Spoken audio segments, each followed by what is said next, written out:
जिंदगी यूं ही इधर उधर नहीं बढ़ती। ये चढ़ती है, बनती है, सीमाएं तोड़ती है। पंख पैर बनते हैं, कच्चे से हवा थैले फेफड़ों में बदलते हैं। जिस्म पानी की पकड़ से निकलकर जमीन का वजन सीखते हैं। करोड़ों सालों तक यही ऊपर की तरफ धक्का जिंदगी की दिशा तय करता है। फिर एक वंश इस पैटर्न को तोड़ देता है। उसकी हड्डियां मजबूत नहीं होती, वापस पीछे जाती हैं। उसके पैर विकसित नहीं होते, धीरे धीरे मिटते हैं। उसकी आंखें खुली जमीन के लिए तेज नहीं होती, धुंधले बदलते पानी के लिए खुद को फिर से तैयार करती हैं। उसके फेफड़े आगे नहीं बढ़ते, सिकुड़कर कामहीन ढांचों में बदल जाते हैं। एक जमीन का स्तनधारी अपना ही नक्शा उलट देता है और दोबारा समंदर में उतर जाता है। हर पीढ़ी जमीन वाली पहचान का एक परत और मिटा देती है। हर बदलाव उसे उस दुनिया में और गहराई तक खींच देता है जिससे वो कभी बाहर निकला था। इस उलट फेर को समझने के लिए समय में पीछे जाना पड़ता है, उन दौरों तक जब धरती भविष्य थी और एक अकेली शाखा ने उस भविष्य को ठुकराकर अतीत में लौटने का फैसला कर लिया। कहानी वहां से शुरू नहीं होती जहां वेल पहली बार पानी में उतरी। शुरुआत उससे भी बहुत पीछे है। डिवोनियन दौर में जब लोब्ड फिन मछलियां उथली नदियों से निकलकर कांपती जमीन पर आई थीं, उनके पंख धीरे धीरे पंजों जैसे मजबूत ढांचों में बदले। खोपड़ी नई मांसपेशियों का भार संभालने के लिए बदली। पसलियां चौड़ी हुईं ताकि शरीर गुरुत्वाकर्षण के नीचे टिक सके। नम और कम ऑक्सीजन वाले हवा से सांस खींचने के लिए कच्चे फेफड़े बने। हजारों पीढ़ियां बीती, ये शुरुआती पायनियर्स और अंदर तक जाते गए। जंगल घने हुए, दलदल फैले, धरती एक नया मैदान बनी और विकास ने पूरा भरोसा इसी पर लगाया। पैर मजबूत हुए, गर्दन और खोपड़ी हवा में सुनने सूंघने के लिए बदली। जिस्म ठोस जमीन पर खाने, दौड़ने और बचने के लिए ढला। इन्हीं नीगों से उभयचर निकले, फिर रेंगने वाले जीव, फिर स्तनधारी। हर हिस्सा जमीन के हिसाब से तराशा गया।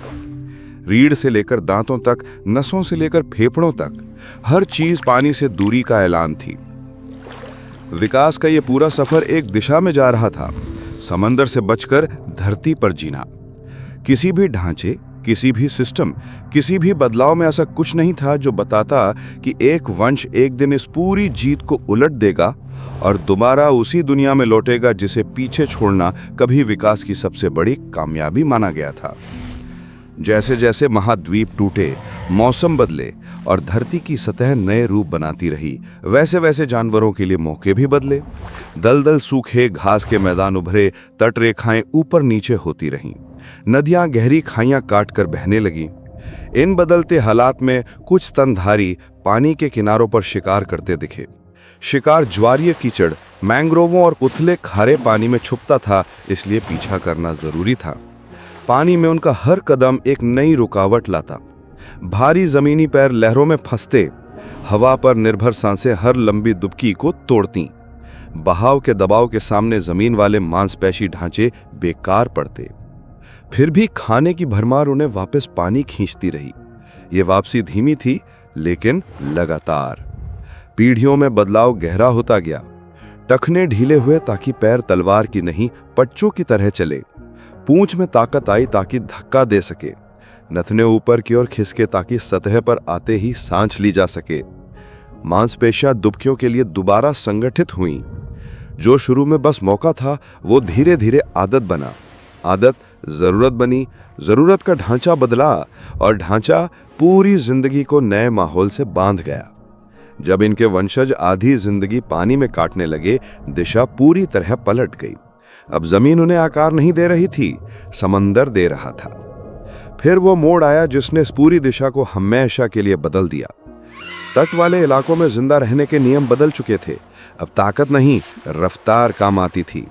भारी हड्डियां बोझ बनती थीं। जमीनी जोड़ हर हरकत पर ब्रेक लगा देते थे। समंदर का बहाव उन शरीरों को पसंद करता जो कम रुकावट पैदा करें, कम खर्च में आगे बढ़ें। यहीं से असली रूपांतरण शुरू हुआ। पैरों ने दौड़ना छोड़ दिया और चप्पूओं की तरह फैलने लगे। घुटने और टखने कड़े ढांचों से मुलायम मुड़ने वाले फ्रेम में बदल गए। छाती का बोझ हल्का हुआ ताकि पानी में तैरने में ऊर्जा कम लगे। पूंछ लंबी हुई, नसें बदली और पूरा निचला ढांचा धक्का देने वाली मशीन में बदलने लगा। गुरुत्वाकर्षण अब दुश्मन था, पानी अब असली घर बन रहा था। एक पल ऐसा आया जब पैर जमीन पर वजन उठाने लायक नहीं रहे, वे फिन्स की तरह फैलने लगे। रीढ़ आगे बढ़ी और शरीर बिना रुकावट के तैरने लायक आकार में ढला। ये वही लम्हा था जब इस वंश ने रास्ता चुन लिया था। जमीन छोड़ी नहीं गई, छोड़ दी गई, हमेशा के लिए। उस मोड़ के बाद प्राकृतिक चयन ने इस वंश को पूरी तरह समुद्री शिकारी बनाने में कोई कसर नहीं छोड़ी। पीछे के पैर सिकुड़ते सिकुड़ते ऐसे गायब हुए जैसे कभी थे ही नहीं। गर्दन की आज़ादी घट गई ताकि सिर और शरीर एक सीध में बहाव को काट सकें।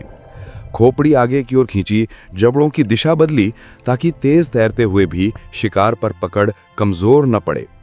जिस्म लंबा पतला और एक तेज टॉर्पीडो जैसा हुआ।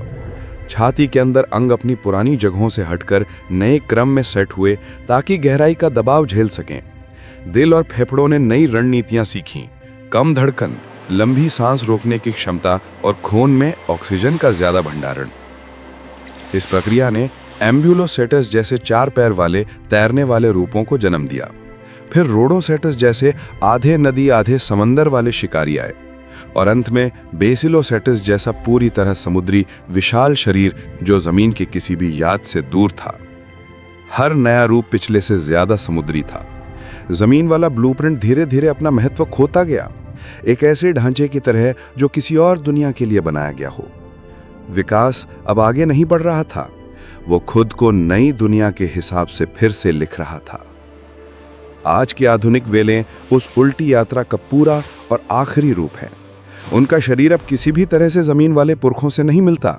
उनकी सांस लेने की क्षमता लंबी डुबकियों, कम धड़कन और ऑक्सीजन बचाने वाली रणनीतियों पर चलती है।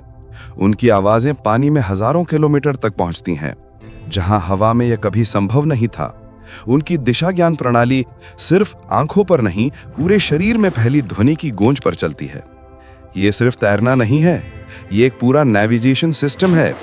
गहराई, खारा पानी, दबाव, तापमान ऑल एक साथ पढ़ते हुए चलना, ये वो कौशल है जो किसी जमीन वाले जीव में कभी नहीं था और जिसे पाने के लिए इस वंश ने लाखों साल की पहचान छोड़ दी।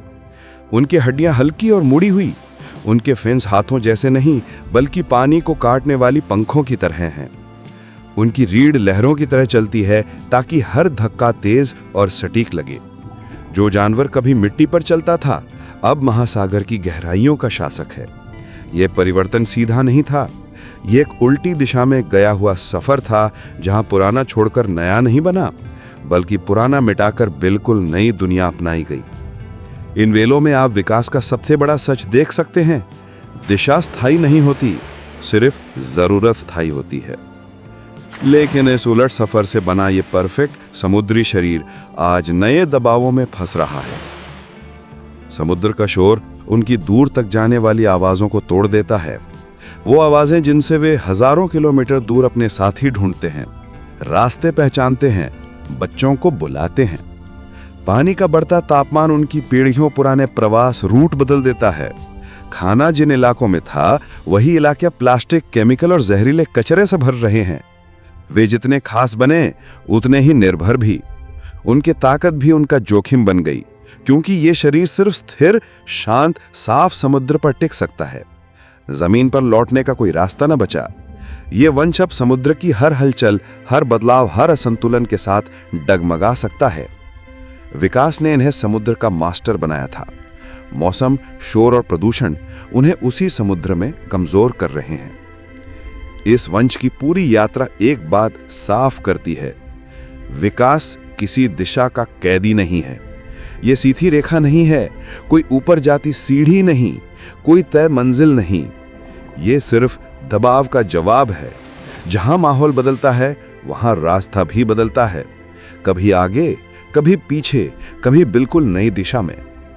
वह वंश जिसने धरती छोड़कर समंदर अपनाया बताता है कि तरक्की का मतलब हमेशा आगे बढ़ना नहीं होता। कभी कभी पुरानी दुनिया में लौटना ही असली समाधान बनता है। और अगर आने वाला माहौल फिर से बदला, तापमान, पानी, रोशनी, दबाव, तो कोई नई उलट फिर शुरू हो सकती है।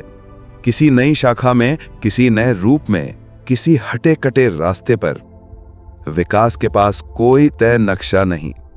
यह सिर्फ उसी चीज को टिकने देता है जो बदलते माहौल में टिक पाती है।